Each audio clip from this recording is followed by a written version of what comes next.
How's it going? I'm Steve, AR developer, former football player, trying to get into medical school. I am the writer and illustrator of Illtopia, Island Fever, Stucky Podcast, a whole bunch of different projects. And today I'll be talking about, the reasons to use AR in activism and how are some of the things that you can use them for. And so you really use it to make a statement, build community, and even spark a movement. It takes advantage of digital technology to increase visibility of artistic expression, whether it's music, dancing, art, animation, all that.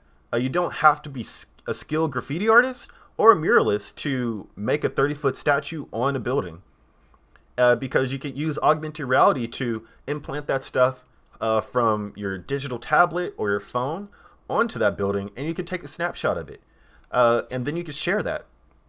You don't need to be skilled at photo manipulation in Photoshop. You can use augmented reality to take your art, inject it into the real world, and really share it with the world through screen capture, and video sharing. We see the power of video has in bringing light atrocities in society. Images have been instrumental in that since the early 1900s. In a visual heavy world, visuals are just very powerful. Visuals spark movements, and they have since the dawn of time. We know about the Birmingham.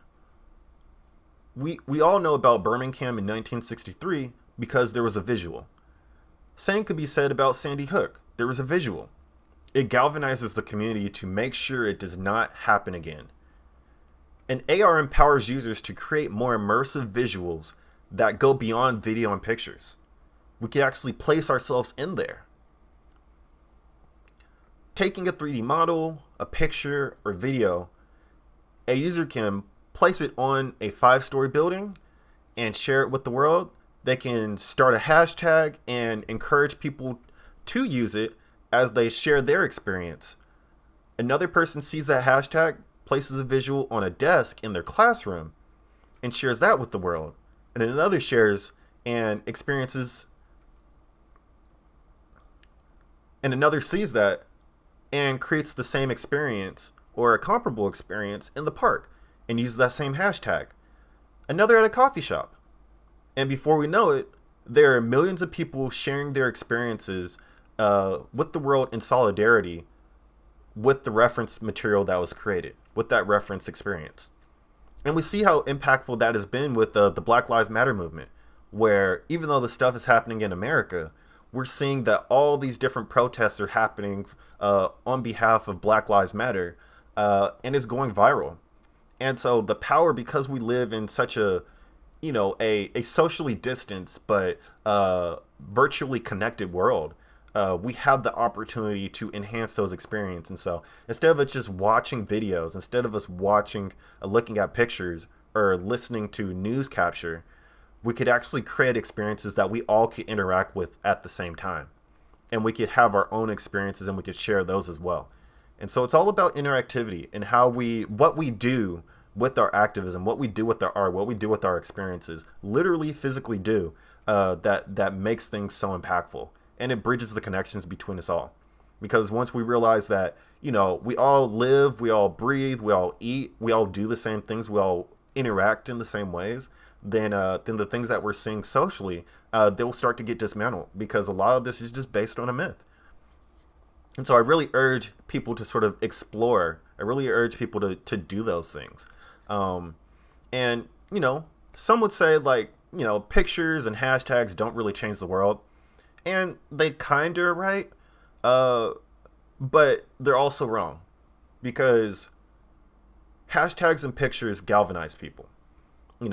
Actions really change the world, and pictures have the power of persuasion that compel someone to actually respond to it. And that response is often led with action. And so we would not have as much civil unrest as we have if there was no video. We would not have as much civil unrest if there wasn't any pictures.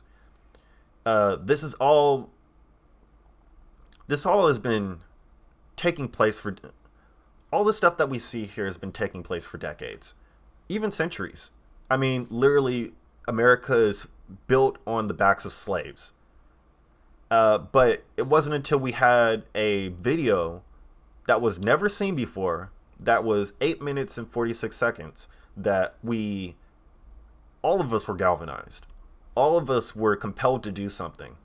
Because at that moment, the people that had the power to do something didn't do the right thing. And the people that stood by, they couldn't do anything. Because then that could be them. And so now we're at a point where we have the freedoms to express ourselves and actually do something that's impactful. And we're in a very interesting time to where if you don't do something, then you're possibly complicit with the current state of affairs, at least as it pertains to the landscape and the opportunities for Black lives. AR gives you the power to create an experience that forces a reckoning with social issues. And because of those interactions, you're not just watching with it, you're engaging with it. And by engaging with it, you're able to contextualize your experience and really personalize it. Because it's one thing to try to take a step back and look at something, but it's another thing when you're actually in the throes of it and you're actually having that experience through AR. And so with it, definitely check out all the AR stuff that's going on. Check out the Stucky podcast. Check out all the stuff on Stuck on Eyeland YouTube channel. Check out Iltopia. Check out Doodle Life for all like the AR tutorials and everything. And if you're watching this through one of the courses that I have, continue watching and really start to ground yourself in what AR can do for you. And so without further ado, catch you guys on the flip side.